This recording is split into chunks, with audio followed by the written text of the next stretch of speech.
Hello everyone, welcome back to my channel and happy February.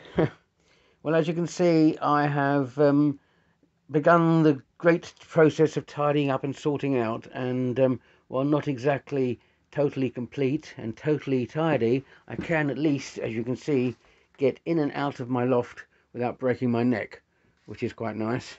But a load of stuff still to look at.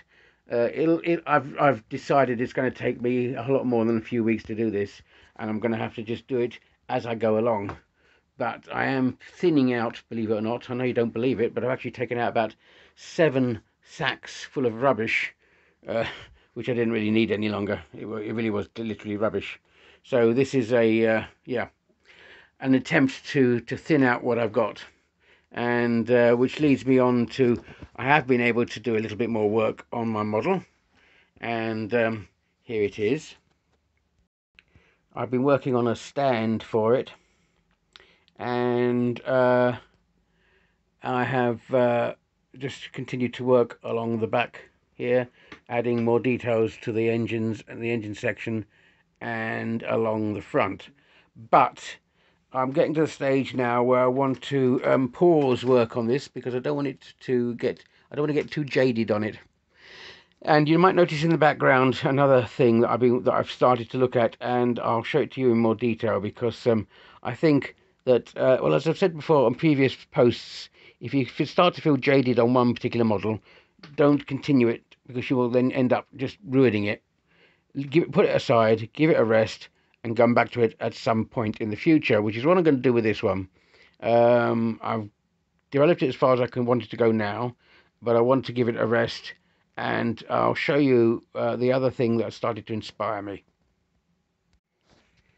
So this one, as you can see, will be unashamedly Star Wars influenced, and and what I did was I got an old Nerf gun which I found in a car boot sale, which had an interesting front bit. Well, actually, it was the back bit.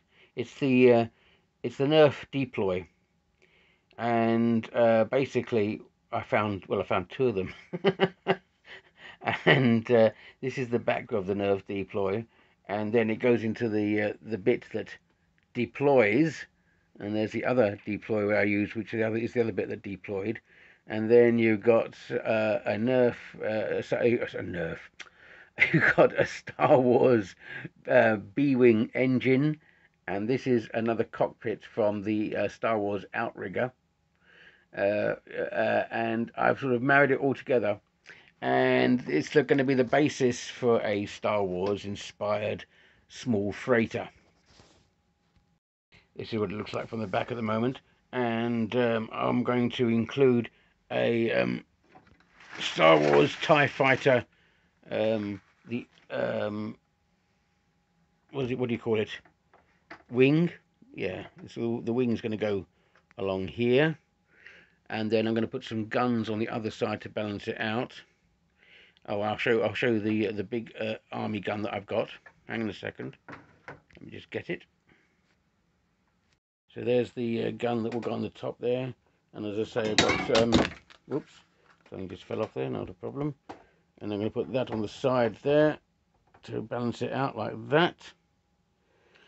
And then I'm going to build up the back. I'm not quite sure how I'm going to build up the back yet, because the back looks a bit bland, but that's the idea anyway. I decided that I wanted to try and create the ugliest ship in the galaxy. Now, there was actually a competition a few years back online to develop the ugliest ship in the Star Wars galaxy, and some of them were really ugly. Well, I'm going to try my best at doing the same kind of thing.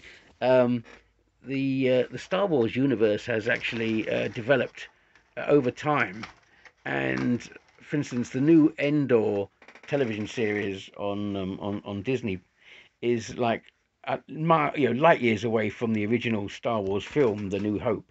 It's a lot darker, a lot grittier in tone, but it all comes into the same Star Wars universe, I suppose. So I feel quite justified in being able to develop my own, Star Wars kind of inspired ship, probably more in tune with the grittier Endor side of things rather than the New Hope, which was more brighter and a bit more, I don't know, dynamic. Um, I hasten to say that it was made for children, but it was made for children, I suppose. Endor really isn't made for children; it's made for a more adult audience. But there was one scene, actually not in Endor, but on the Mandalorian, where you see where you see this kind of giant industrialized garbage planet, and so I envisage that this ship has come from that. It's been put together by scavengers, and I call it yeah, it's this kind of scavenger ship put together by scavengers out of other bits and pieces to create this kind of dirty looking junk kind of starship, which is I'm going to try and produce. So yeah, that's what I'm sort of working towards. I've given it the provisional title of the Grimorian Hyperfire. There you go. I think that's quite a good game. Grimorian Hyperfire. So we'll see how we develop this as we go along, and I'll continue to work on it for a bit longer and see how far we can get. So after a bit more fabrication today, that's what we've ended up with. I've put some more greeblies on the front, some more structure on the front. There's the gun turret and the tie wing. The tie wing and the gun turret haven't been fully connected yet because I want to add a bit more detail. But that's the front of it looking all right. I'll just turn it around so you can see the other side. So she's looking quite interesting from that side. And I've been able to fabricate something for the back. As you can see, that's another Nerf gun on the back, which brings out the back portion. So the thing is looking a lot more kind of streamlined from the back, as you can see there. And I'll add undercarriage and bits underneath. Then all of that's got to be looked at. I might have some wings coming off at an angle, I'm not quite sure yet. I say I'm trying to make this look like an ugly ship, but a ship that is beautiful in its ugliness, if you can see what I mean. And actually, it's not looking too bad. I think that it's looking quite interesting. Yeah. So I think it's gonna work. I think it's gonna work quite well. But yeah. Now, whether I develop an undercarriage for it, actually put it on legs, I'm not sure. I could create legs for it. On the other hand, I could just put it on a stand and have it in flight.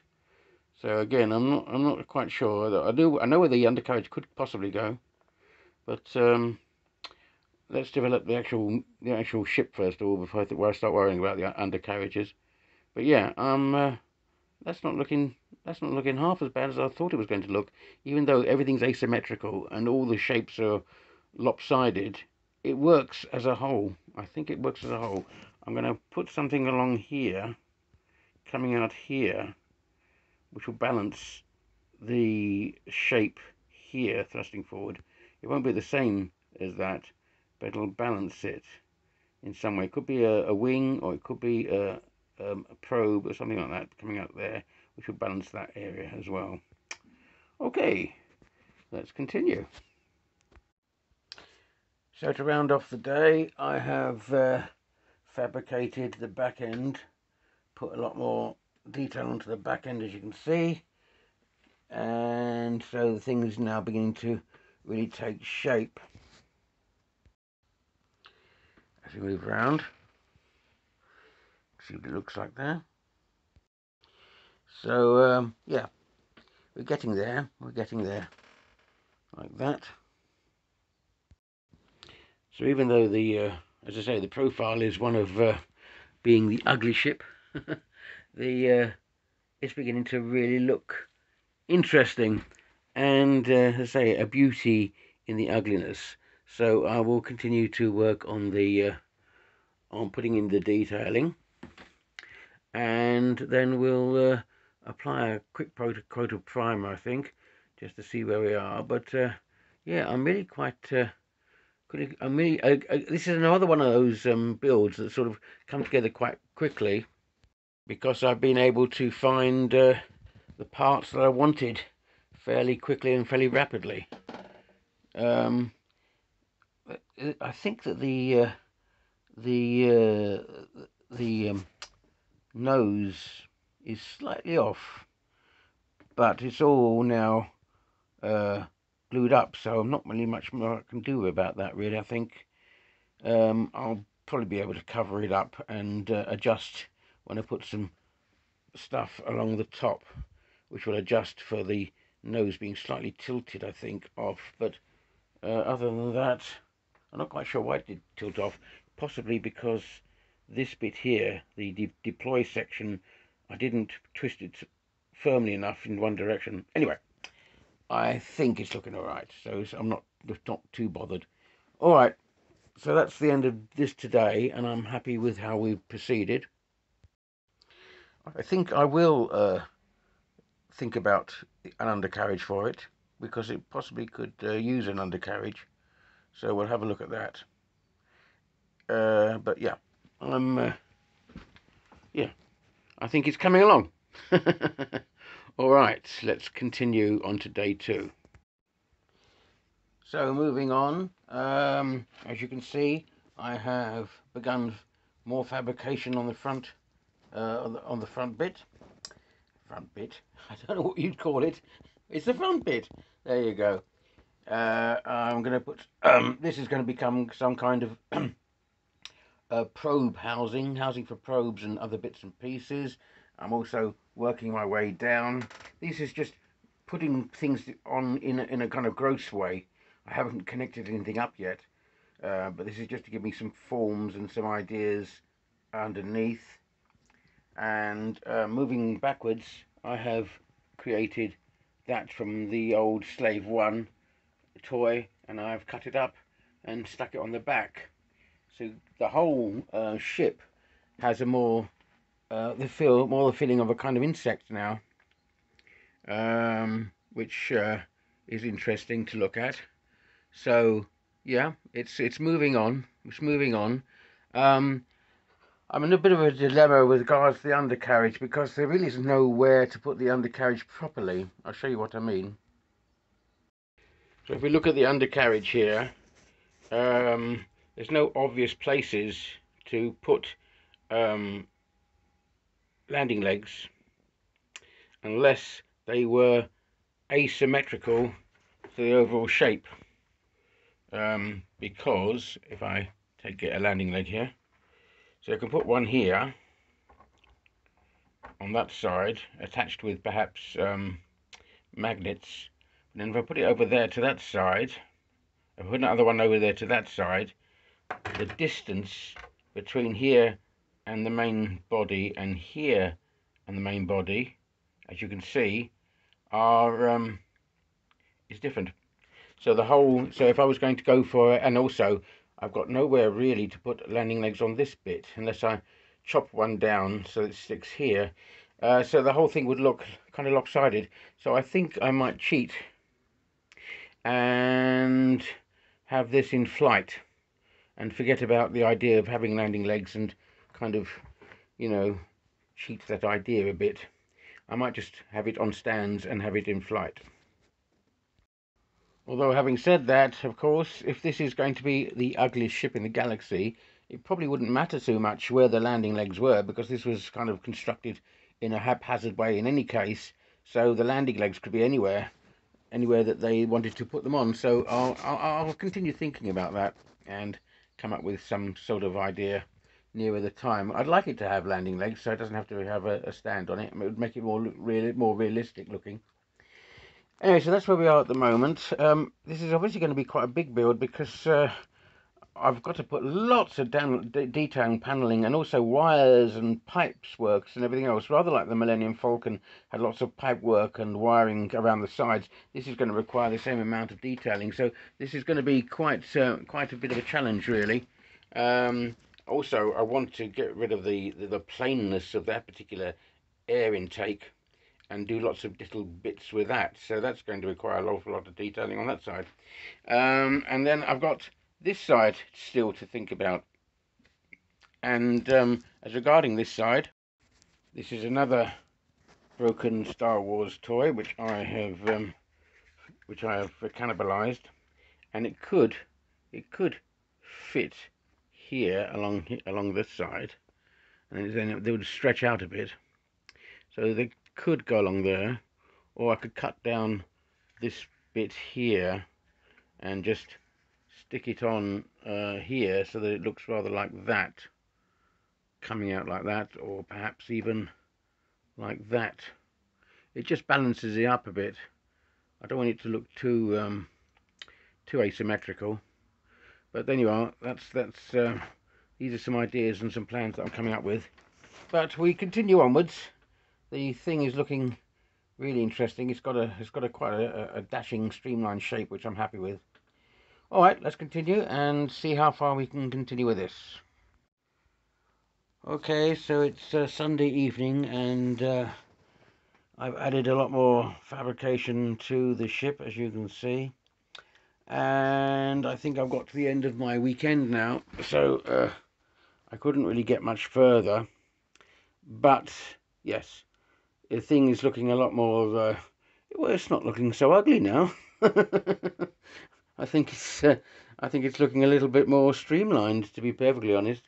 But yeah, that's how far we've got at the moment. So there you go. It's not looking too bad now. Obviously, it might be a bit difficult to see because I haven't put in any of the primer. I'm still going to prime it before I kind of finish, because I want to, and before I post, I think, because I'd like you to see what it looks like with some primer on it. But as a piece which is in construction, I think it's not looking too bad. As you can see, I have I've covered in this area here. I'm going to take this off, you can have a look better. I've covered in the area around the engine to give it more of a kind of continuation of the hull, and that kind of that smooths out the discrepancy I had with the nose cone. It doesn't look so out of joint now. Now, as regards where I'm putting the gun, what I've done is I've ordered from eBay some more Millennium Falcon legs to try and construct a better undercarriage. But I've also ordered a Millennium Falcon radar dish, because I might put a radar dish where the gun is instead of the gun, and think of where I could put the gun somewhere else, because I've already got now a gun on this side. And I might put a gun either in the middle or underneath. See what the radar dish looks like there. Or I could even put the radar dish on top of the gun as a kind of gun radar dish. I'm not sure yet. But I thought I'd order the radar dish because it came with the legs. And why not? So let's see what the two of them looks like together. But as I say, that's where we are at the moment with the ship. I'm still worrying about the name. I don't know why. The name should be the last thing. I'm not too happy with the name that they had at the moment, the Hyperfire. I might think of another name for it. The Hyperfire is too close to a name by another model maker, and I don't want to step on anybody else's toes, so I might change the name. But anyway, that's the ship at the moment. Not looking too bad. Not looking too bad. Yeah, really happy with the state of play at the moment. Right, onward we go. And so to end my session on this build today, or rather this week, I'm going to apply a coat of primer, very roughly. It might not even cover all of it, but I just want to put a coat on it to get some uniformity going on the model, so that I can see where I'm at. I haven't even put Copydex on the cockpit. I've just simply covered it in sellotape so it doesn't get covered in paint. As I say, just want to put some primer on this just to see where we're at, and then I'll call it a day for now. Okay, let's put some primer on it and see what we're looking at. So here's the ship with its first coat of primer, and I have to say it's looking pretty good. It's all coming together now, and obviously got lots of gaps to fill all over here and everywhere. but the primer really brings the whole ship together, and it starts to look, it's looking quite militaristic actually at the moment. But I won't keep it that colour. Obviously, I'm gonna look and see how we can gunge that up a bit. But yeah, I'm happy with the shape of it. As I say, I'm going to put an undercarriage on it when I get it from eBay, and I don't know. I might keep the gun where it is, because the gun where it looks pretty cool, doesn't it? I think so. I'm just going to turn the model round, and you can have a look at the other side. Pretty cool from that side too. Yeah, it's it begins to look rather like an old World War II B-52 kind of aircraft, which might inspire me to add some fins or something like that to the back to give it even more of a kind of oldie worldy B-52 kind of look. I hadn't really looked like that when I first looked at it, but it does look like an old World War II aircraft, which is quite cool, I think. Cool looking. That's the back. Obviously, as I said, gaping holes everywhere, so I've got to figure out what I'm going to do with those. But yeah, if I put some kind of fins from there, I think that might look interesting along the back, just to give it more of a World War II look. But yeah, happy how that's come along so far. So I think we'll leave it there for today. Thanks guys for watching. One bit of interesting news. I've actually achieved my ambition of getting over 1,000 subscribers, which is really wonderful and humbling. So once again, I thank you all for supporting this channel, and for keeping it going subscriber wise, and who knows where I'll be by the end of the year, but that's fantastic that I've actually achieved 1,000 subscribers, which is really good.